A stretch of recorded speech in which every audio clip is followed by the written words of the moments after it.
మరి రాష్ట్రంలో ఏం జరుగుతుందో ఒకసారి ఆలోచన చేసుకుంటే అనేకమైనటువంటి హామీలు, దాదాపుగా 420 హామీలు ఇచ్చి అధికారంలోకి వచ్చినటువంటి కాంగ్రెస్ పార్టీ ఇవాళ ఎవరి కోసం ఏం చేస్తుందో ఒకసారి ఆలోచించుకోవాలి.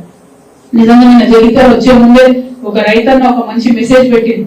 ఎండిపోయినటువంటి తన పొలాన్ని చూపించుకుంటూ బాధపడుకుంటూ మన మంగళ దగ్గర సారంగపూర్ మంగళ గ్రామానికి సంబంధించినటువంటి రైతు పెట్టినటువంటి మెసేజ్ చూస్తే కళ్ళకు నీళ్ళు వచ్చేటటువంటి పరిస్థితి.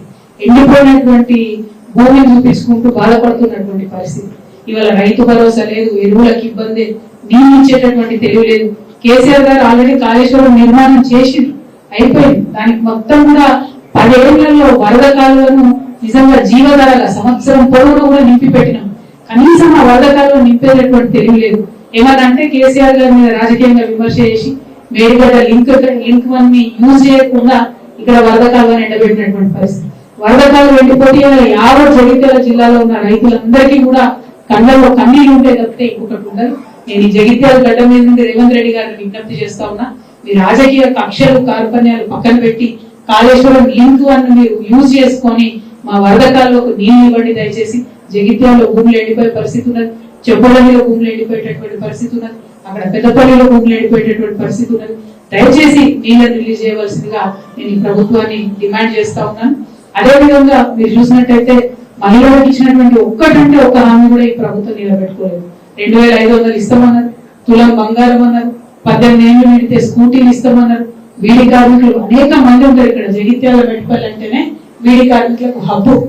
విద్యాసాగర్ రావు గారు నాకు గుర్తుంది, 80,000 మందికి బీడీ కార్మికులకు వెంటబడి మనం ఆనాడు పెన్షన్ ఇప్పించుకున్న పరిస్థితి.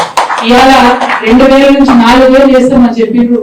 కనీసం బీడీ కార్మికుల గురించి, మహిళల గురించి ఒక్కనాడు కూడా ఈ రాష్ట్ర ముఖ్యమంత్రి మాట్లాడకపోవడం నిజంగా కూడా శోచనీయం. మహిళలను ఇంత చిన్న చూపు చూస్తున్నటువంటి ముఖ్యమంత్రి గారికి ఖచ్చితంగా కాలం గుణపాఠం నేర్పిస్తుందని కూడా నేను ఈ సందర్భంగా తెలియజేస్తా ఉన్నాను. ఇక విద్యార్థులకైతే ఎన్ని మాటలు చెప్పిరో మీకు తెలుసు. జాబ్ క్యాలెండర్ ఎక్కడుందో అడగాలి. కనీసం చిన్న పిల్లలకైతే బువ్వ పెట్టలేని పరిస్థితులలో, మంచి ఆహారం పెట్టలేనటువంటి పరిస్థితుల్లో ఈ ప్రభుత్వం ఉన్నది. కాంగ్రెస్ పార్టీ ప్రభుత్వం చేస్తున్నటువంటి తప్పులను తెలంగాణ సమాజం చూస్తున్నది. తప్పకుండా తప్పులు ఒకనాడు నిండుతాయి. శిశుపాలను కూడా 100 తప్పులు అయ్యేంత వరకు వెయిట్ చేసి చూసింది కాలం, ఆ తర్వాత క్షమించలేదు. కాంగ్రెస్ పార్టీ కూడా రాబోయే రోజులలో అదే జరగబోతా ఉన్నది. ఇవాళ బీసీల విషయంలో చూసినట్టయితే ఈ ప్రభుత్వం ఏం చేస్తుందో చూస్తున్నారు మీరు. ఆనాడు కేసీఆర్ గారు ఓపెన్ గా ట్రాన్స్పరెంట్ గా 52% బీసీలు రాష్ట్రంలో ఉన్నారని చెప్పి లెక్కలు తేల్చి చెప్తే, ఇప్పుడు వచ్చినటువంటి రేవంత్ రెడ్డి గారి ప్రభుత్వం కనీసం లెక్క పెట్టడం కూడా రాకుండా, శాస్త్రీయంగా లెక్కలు చేయకుండా తప్పుతో పట్టిస్తూ బీసీల సంఖ్య తక్కువ చేసి చూపించడం అనేది నిజంగా కూడా శోచనీయం.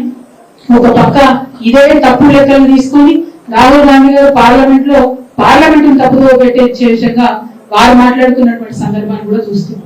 ఇవన్నీ సంవత్సరంన్నర నుంచి బీసీ సంఘాలు అందరు కలిసి కొట్లాడుతూ ఉంటే ఇవాళ బీసీలకు సంబంధించి కులగణన పెట్టాల్సినటువంటి పరిస్థితి ఈ ప్రభుత్వానికి వచ్చింది. ఇప్పుడు ఒక కీలక దశలో ఉన్నాం, కులగణన చేసినామని చెప్తున్నారు. సరే తక్కువ ఒక్కో 46% ఉన్నాము. నువ్వు మాట ఏమి ఇచ్చినావు? 42% మేము రిజర్వేషన్ చేస్తాను. నువ్వు అసెంబ్లీ పిలిచింది, మరి పిలిచినప్పుడు డైరెక్ట్ గా 42% బిల్లు పెట్టాలి కదా. బిల్లు పెట్టకుండా మళ్ళా ఒక స్టేట్మెంట్ అన్నారు, ఓకే కులగణన ఇంతమందికి ఇంతమంది ఉన్నారు అన్నావు. మరి కులాల వారిగా వివరాలు ఇవ్వడానికి ఈ ప్రభుత్వానికి ఎందుకు భయం అవుతున్నది? బీసీలు 46% ఉంటే అందులో పద్మశాలీలు ఎంతమంది ఉన్నారు, మున్నూరు కాపులు ఎంతమంది ఉన్నారు, ముదిరాజులు ఎంతమంది ఉన్నారు, లెక్కలు బయట పెట్టు కదా. అవి బయట పెట్టకుండా ఎందుకు మభ్య పెట్టేటటువంటి ప్రయత్నం ఈ ప్రభుత్వం చేస్తుందో మేము ఇవాళ డిమాండ్ చేస్తా ఉన్నాం. ఇవన్నీ ఇట్లా జరుగుతుంటే ఇక రాబోయే కాలంలో మనం బిల్లు పెడితే కూడా కోర్టులలో ఆపేటటువంటి పరిస్థితి ఉంటుంది. ఇప్పుడు కోర్టులో కూడా ఎటువంటి లీగల్ ఇబ్బందులు లేకుండా బీసీ బిల్లు పాస్ చేయాల్సినటువంటి బాధ్యత ప్రభుత్వం ఉంది. ఇటువంటి కీలక దశలో దీన్ని ఏం చేస్తారు ప్రభుత్వం? పొన్నం ప్రభాకర్ గారి ఆధ్వర్యంలో బీసీ సంఘాల నాయకులందరూ కూడా పిలిచారు మీటింగ్. నేను అనుకున్నా అదే ప్రభుత్వం ఒక ముందడుగు వేసింది. బీసీ సంఘ నాయకులు పాపం 30 ఏళ్ల నుంచి కొట్లాడుతున్నారు. ఆర్ కృష్ణయ్య గారు లాంటి వారు, వక్లాభరణం కృష్ణమోహన్ గారు బీసీ కమిషన్ చైర్మన్ గా వేసింది. అటువంటి పెద్ద పెద్ద నాయకులందరినీ పిలిస్తే పోనీ ప్రభుత్వం ఒక ముందడుగు వేసింది, బిల్లు మీద చర్చ చేస్తుందేమో అనుకున్నాం. ఏది లేదు, ముఖ్యమంత్రి గారికి కనీసం ఆ మీటింగ్ ఉన్నట్టు కూడా తెలిసినట్టు మాకు అనిపిస్తలేదు. యాక్చువల్ గా అయితే ఈ టైంలో బీసీ ప్రజలందరూ ఆందోళనలో ఉన్నారు, మా సంఖ్య తగ్గిందని భయపడుతున్నటువంటి సమయంలో ముఖ్యమంత్రి గారే డైరెక్ట్ మీటింగ్ పెట్టాలి. ఎందుకు సమయం లేదు ఆయనకు? ఇప్పటికి 31 సార్లు ఢిల్లీకి పోయి వచ్చింది ముఖ్యమంత్రి గారు. కానీ జనాభాలో సగం ఉన్నటువంటి బీసీల గురించి కనీసం మీటింగ్ పెట్టే తీరిక ఈ ముఖ్యమంత్రి గారికి లేకపోవడం నిజంగా శోచనీయం. ముఖ్యమంత్రి గారు నిన్న మీటింగ్ లో లేరు. పోనీ కనీసం ఈ లెక్క కులగణన చేసినటువంటి కేబినెట్ సబ్ కమిటీకి చైర్మన్ ఉత్తమ్ కుమార్ రెడ్డి గారు ఆయన మీటింగ్ లో లేరు. ఈ లెక్కలన్నింటినీ కులగణన చేసినటువంటి అధికారులు సందీప్ శాండిల్య గారు ఆయన మీటింగ్ లో లేరు. మరి బీసీ సంఘం నాయకులందరూ పిలిచి మేము లెక్కలు చెప్పలేదు, మీ ప్రభుత్వం ఏం చేస్తుందో చెప్పలేదు, ముందడుగు ఎట్లేస్తాం, బిల్లు పెడతామో పెట్టతామో చెప్పలేరు. మరి ఎందుకోసం పిలిచినట్టు? నేనైతే అనుకుంటున్నా కేవలం ఈ బీసీ ఉద్యమం చేస్తున్నటువంటి ఇంత సీనియర్ నాయకుల్ని నిన్న పిలిచి కనీసం ముఖ్యమంత్రి గారు మాట్లాడకపోవడం అంటే వారిని అవమానించడం తప్ప ఇంకొకటి కాదు. ఇది చాలా దారుణం. ముఖ్యమంత్రి గారు తప్పకుండా తక్షణమే రివ్యూ పెట్టాలి, మొత్తం కులాల వారీగా సంఖ్య ఎంత ఉందో బయట పెట్టాలి, బిల్లు ఎప్పటి లోపల తీసుకొస్తారో చెప్పాలి, ఆ బిల్లుకు సంబంధించి ఈ వివిధ కుల సంఘ నాయకులతోని చర్చలు జరపాలి, అట్లానే లీగల్ ఎక్స్పర్ట్స్ తోని కూడా చర్చలు జరపాలని ఈ సందర్భంగా నేను డిమాండ్ చేస్తా ఉన్నాను. మరి మీరు చూస్తే కేసీఆర్ గారు ట్రాన్స్పరెంట్ గా ఉన్నట్టుగా లెక్కలు చెప్పినారు, రేవంత్ రెడ్డి గారు తప్పుడు లెక్కలు చెప్తున్నారు. ఇంకో పక్క ఇచ్చినటువంటి ఏ ఒక్క మాట కూడా ఫుల్ఫిల్ చేసేటటువంటి పరిస్థితి లేదు. కేసీఆర్ గారి పాలనకు రేవంత్ రెడ్డి గారి పాలనకు ఎంత తేడా ఉందంటే కేసీఆర్ గారి పాలన ఐఫోన్ లాగా ఉంటే రేవంత్ రెడ్డి గారి పాలన చైనా ఫోన్ లెక్క ఉన్నది. ఐఫోన్ కు చైనా ఫోన్ కి ఎంత తేడా ఉంటుందో కేసీఆర్ గారికి రేవంత్ రెడ్డి గారికి అంత తేడా ఉన్నది. అంటే సూపుకు బానే ఉంటది కానీ ఏం పనిచేయదు అన్నట్టు అటువంటి పరిస్థితి ఉన్నది. మాటలు ఇచ్చి బీసీల ఓట్లు వేయించుకొని ఇవాళ బీసీలను మోసం చేస్తున్నటువంటి కాంగ్రెస్ పార్టీని చరిత్ర క్షమించదు, బీసీలు క్షమించరు. వారికి ఎవరు లేరు, వారి పక్షాన మాట్లాడారనుకుంటున్నారేమో. మేమందరం కూడా అండగా నిలబడి ఉన్నాం. ఖచ్చితంగా బీసీలకు మీరు ప్రామిస్ చేసినటువంటి 42% ఇచ్చే వరకు కూడా తగ్గేదే లేదు. ఖచ్చితంగా ఉద్యమాన్ని ముందుకు కొనసాగిస్తాం. మరో తెలంగాణ ఉద్యమంలాగా పోరాటం చేయడానికి బీసీ బిడ్డలందరూ కూడా సిద్ధంగా ఉండాలని చెప్పి ఈ సందర్భంగా పిలుపునిస్తా ఉన్నాం. బీఆర్ఎస్ పార్టీ కార్యకర్తలు మనకు నాయకులు అన్నది ఎప్పుడు కూడా లెక్కలో లేనటువంటి విషయం. తెలంగాణ ఉద్యమం జరిగినప్పుడు కూడా పెద్ద పెద్ద నాయకులు లేరు మనకు, అయినా కూడా మనం గుండె ధైర్యంతో కొట్లాడినాం.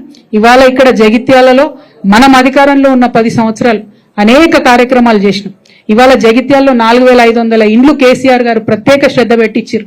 ఆ ఇచ్చిన ఇళ్లలో 900 ఇండ్లు ఇంకా ఖాళీగా ఉన్నాయి. ఇవాళ నేను డిమాండ్ చేస్తా ఉన్న కాంగ్రెస్ ప్రభుత్వాన్ని, 900 ఇండ్లు జగిత్యాల్లో ఖాళీగా ఉన్నాయి, మీరు అర్హులైనటువంటి వాళ్ళకి ఇమీడియట్ గా ఐడెంటిఫై చేసి ఇవ్వండి. ఎందుకు ఇవ్వలేకపోతా ఉన్నారు? ఎందుకు ప్రాజెక్టులు ఫినిష్ చేయలేకపోతా ఉన్నారు?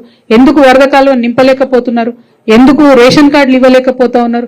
దీనికి ఏమైనా కేసీఆర్ గారు అడ్డం పడ్డారా? బీఆర్ఎస్ పార్టీ అడ్డం పడ్డదా? తక్షణమే మీ చిత్తశుద్ధిని నిరూపించుకోండి. మీరు ప్రజలకు ఇచ్చినటువంటి హామీలన్నీ కూడా వెంటనే నెరవేర్చండి అని ఈ సందర్భంగా డిమాండ్ చేస్తా ఉన్నాం. జగిత్యాల గడ్డ అంటే విప్లవాల కిల్ల. మరి ఇదే జగిత్యాల నుండి ఖచ్చితంగా బీసీల యొక్క కథనబేరి ప్రారంభం అవుతుందని చెప్పి, ప్రారంభం కావాలని కూడా చెప్పి నేను కోరుకుంటూ మీ అందరి దగ్గర సెలవు తీసుకుంటా ఉన్నాను.